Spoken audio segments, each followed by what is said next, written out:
It is good to have you join us again on yet another episode of Service to Humanity, a program put together to update you on the activities of the Federal Ministry of Humanitarian Affairs, Disaster Management and Social Development, as well as her agencies. My name is Habiba Zakzak, your anchor.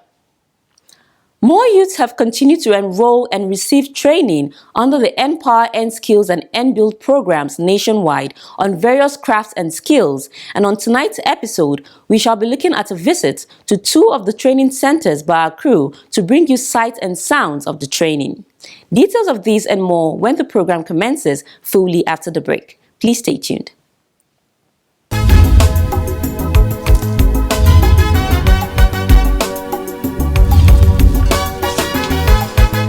I started to collect money, 10,000. First, if I collect, I'll buy food to feed my children. The remaining one, I'll go and buy and sell groundnuts and corn. This can buy and sell, they help me. In one day, if I sell, my gain what I have, 2,000, 3,000. From there, my children, I'll cut them, go school, give them money. That money, they help me well, and benefit well. This money, they help me well with my family.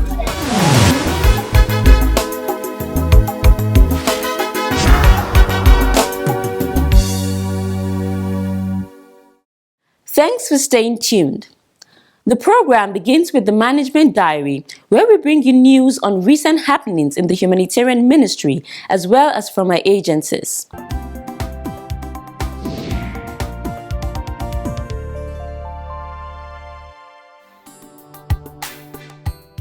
In line with the Presidential Transition Council Directive, the Federal Ministry of Humanitarian Affairs, Disaster Management and Social Development has inaugurated a Handing Over Notes Collation and Transition Committee.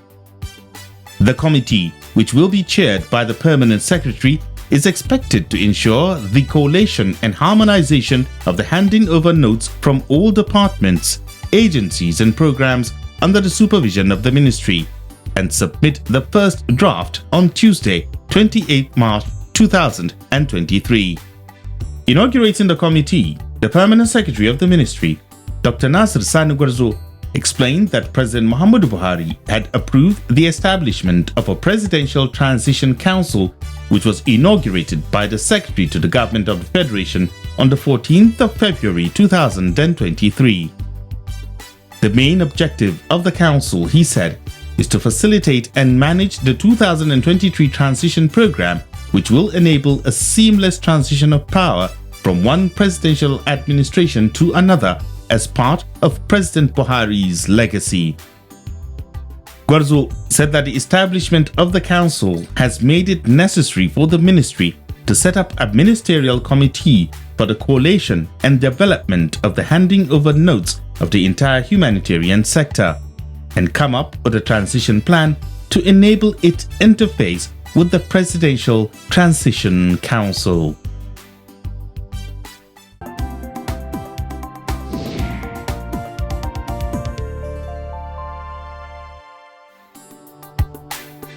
The Ministry of Humanitarian Affairs, Disaster Management and Social Development has empowered 100 widows in commemoration of the 2023 International Women's Day, which was held on 8 March 2023.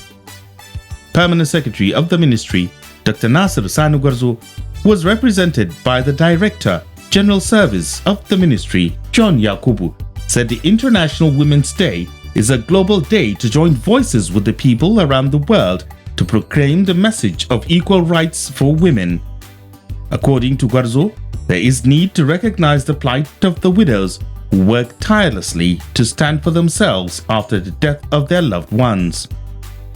He said there are more than 258 million widows around the world and that historically, widows have been left unseen, unsupported, and unmeasured in our societies, even as they have been engaged in a long-term fight for their basic rights and dignity. The Permanent Secretary emphasized that despite laws and customs put in place to mitigate harmful and discriminatory practices against widows, in Nigeria, they are still being humiliated, dehumanized, and abused via wicked customs, rites, and rituals. They therefore need government support to actualize their potentials. The high point of the event was the presentation of checks to the vulnerable widows who thanked the ministry for the intervention.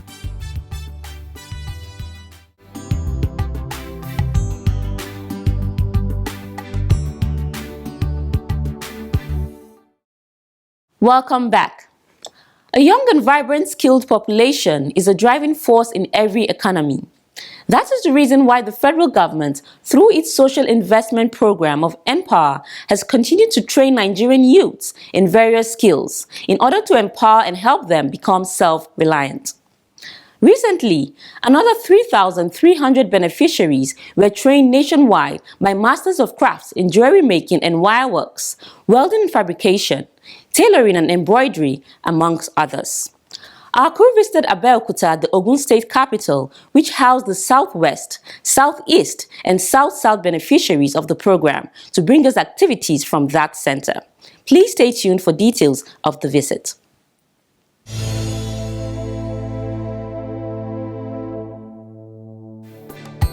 Your road that we're working with. Federal University of Abeokuta, Ogun State, was the venue of training for Empower beneficiaries of the South-South, Southwest, and Southeast zones of the country. During the training period, which lasted 6 weeks, beneficiaries of that center were trained on bead making and wireworks. Bead making has been a long-time occupation and trade for many Nigerian households who make beads for sale. Today, beading provides employment for many and is the sole sustenance and source of income for most African families. Beads are stringed together to make assorted fashion jewelry such as necklaces, earrings, bracelets, purses, handbags, belts, flower vases, among others.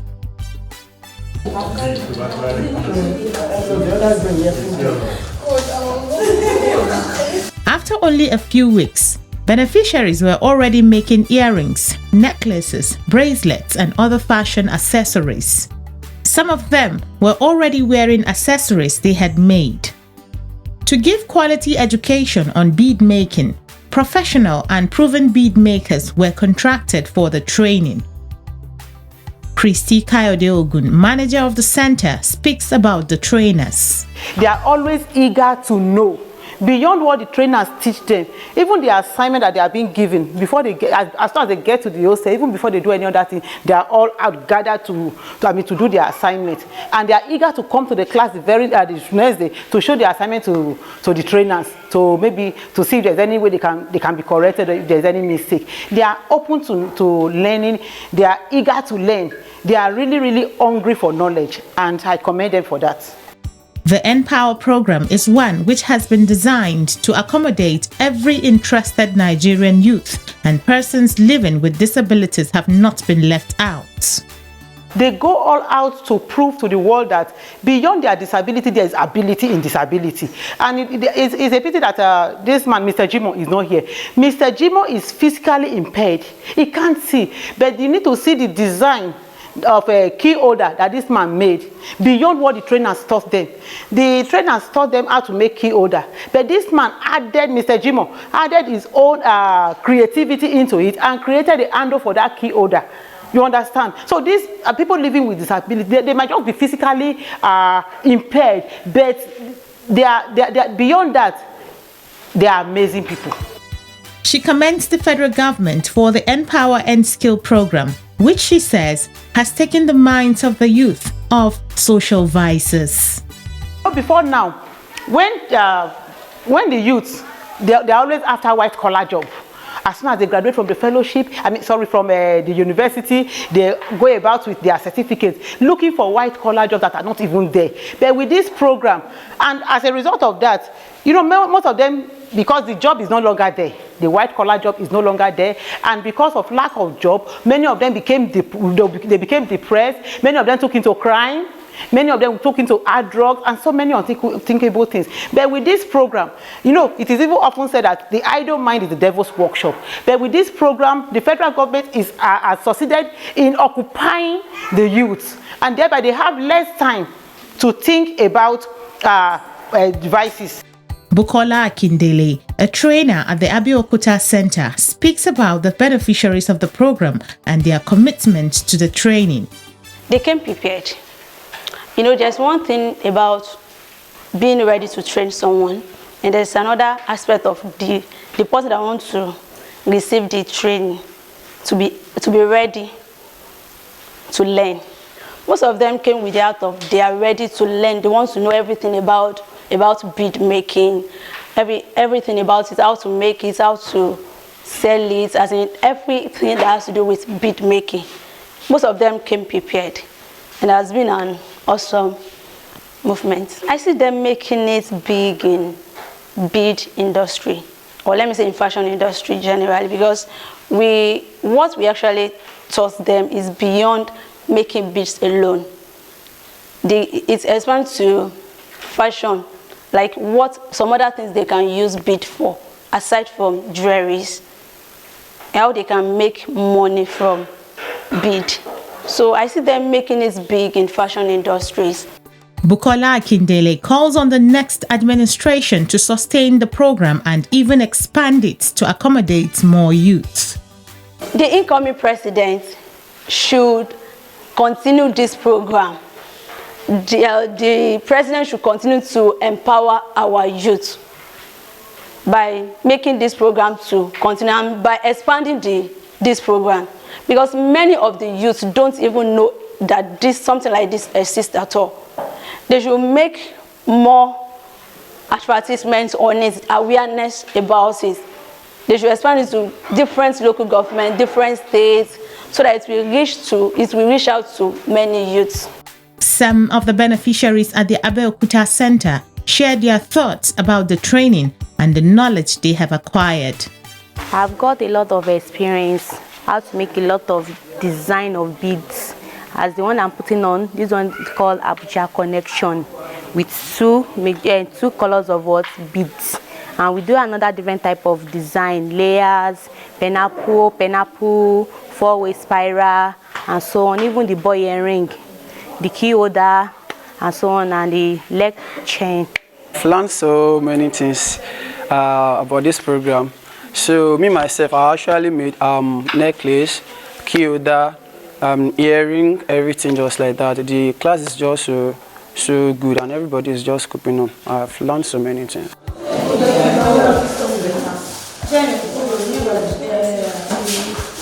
They speak about what they intend to do with the knowledge and skills they have acquired.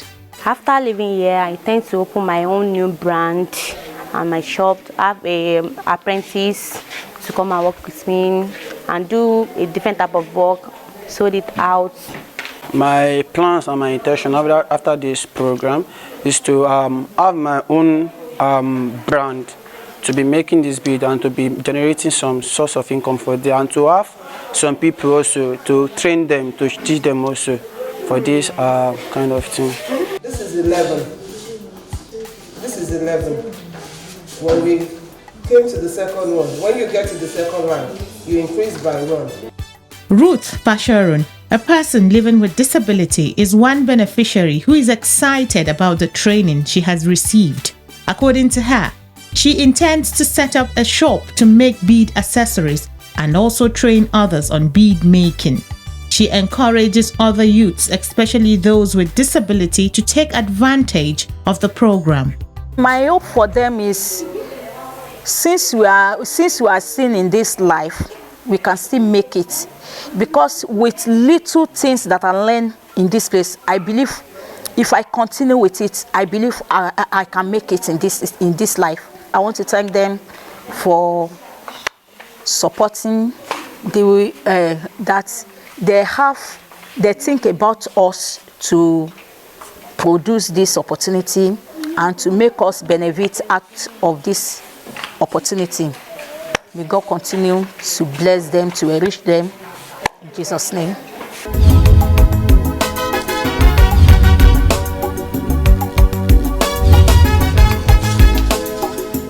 Rayuwa an dan sha matsala amma tun da abin ya zo hannu muna jujjuya sana'o'inmu har kayan kulle-kulle ma duk mukan yi kuma a cikin haka sai Allah ya fifita kowa ya samu dan abin harkoki ina yi gishiri magi dukkan muna kullawa har barkono duk muna kullawa har barkonon ma mu daka shi mai yajin shi duk ana kullawa da mun gode Allah mun yaba annabi tunda wannan tallafi izo muna mai aya komai da komai yayi tarihi ko sosai tunda duka muna musu wannan mu kayan makarantar nan ka dinka ka sake ma yaro mun gode gwamnati mun gode mata Allah ya sa kuma ta gama lafiya.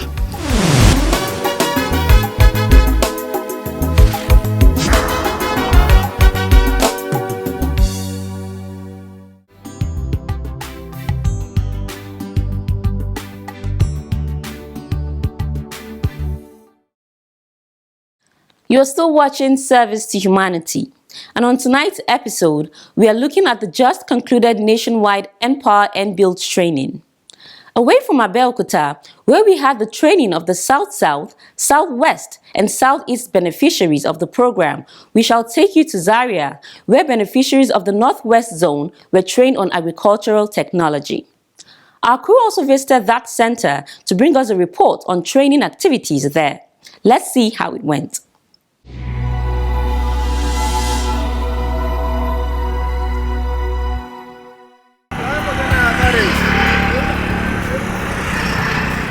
Nigerian Institute of Transport Technology (NITT) played host to beneficiaries of the Empower and Build program from the Northwest Zone. The training, which consists of both theory and practicals, is aimed at arming beneficiaries of the program with agricultural knowledge and skills. The beneficiaries were taught on agriculture, its functions and benefits to individuals and the nation, branches of agriculture, and types of farming. Other areas of training include farm tools and equipment, their uses, mode of application, among others. Manager of the center, Engineer Mora Saleh Ahmed, sheds more light on the program. The MBuild program, it's all about building the youth in the aspects of agriculture. In the sense, because if you look at it today, most of our youths, they're outside. Most of them, they don't want to engage. Most of them, they're flying about, they have nothing doing. In that period, the Ministry of Humanitarian, or let me say the current administration, brought an aspect of what? How do we do? How do we build the young ones into agriculture? And in what aspect? In agri-mechanization. And that's why the agri-tech is coming in all about. So, and that is what the program is all about. They're trying to build the youth into agriculture so that they'll be engaged. According to Engineer Ahmed, there are other beneficiaries of the program in other liaison offices of the NITT. He added that the theoretical aspect of the training is going to last for 3 months, after which beneficiaries would undergo another 6 months of practical training. He speaks on the impact of the program on youths as he advised them to take it seriously. To the youths today who are hanging around doing nothing, with this program, it is going to engage them. It's going to make them sufficient. At least it's going to even to add to gross domestic product and even to the economy of the nations. They should try. They shouldn't play. They should just try to make it and take it very, very, very serious, because others are there outside looking for such thing they've not gotten, and they shouldn't toy with it. Anything lent that they should make sure that they try and make inputs to make Nigeria a great nation in the aspect of food production and in agriculture. When we talk about the intensive method of farming, we are talking about using a little portion of farm. Trainer of the center, Cletus Jesse, said the beneficiaries have shown the willingness to use the opportunity granted them to participate in the program. As we all know, when it comes to agriculture, the young people see it to be a burden. They are not cut out for agriculture. Every young person is driven towards making white-collar job their preferred option. But so far so good. They have been trying to cope with the system, but their response is positive, and we are believing as time goes on, we are trying to let them see the needs of concentrating more and doing well, since their future is being attached to it, and we hope they will do well and that will impact them positively. Supporting this implement to stand, and this. Some of the beneficiaries share their thoughts on the program and experience at the training. With all honesty, I have learned a lot. Before, I had not known anything, but with God's intervention and through government assistance, I was chosen to do this job, so we can benefit and others too will benefit from us. All together until progress arrives from God. My aim as a student now is to be a graduate of agriculture and own a farmland whereby I can employ two. I'll be glad to teach them, and they too will be glad. This program has been changed my life through how to plant to gain some incomes, as agriculture is dealing with economics, source of economics, source of food supplying. So I know how to find incomes through farming. Those youth like me, I am advising them to be part of us by joining us. We learn from this teaching us, so they will come and join them to teach them how to plant like maize, guinea corns and others. Akan noma akwai alkhairi da yawa sosai a ciki. There is so much benefit in farming, because based on what we were taught, everything is applicable to farming, and it involves improvement in our daily lives. Because before, we don't have anything doing, but now as a woman you can do something like using the tractor and others without any difficulty, as well as hire someone to do the farm work for you. We are really grateful for this program. We thank the Almighty God and the minister. May God bless them for this kind gesture. I hope others will benefit as we did in this program. What we call ridges. This is being used to prepare ridge. This can be adjusted based on the size of the ridge that you want to use.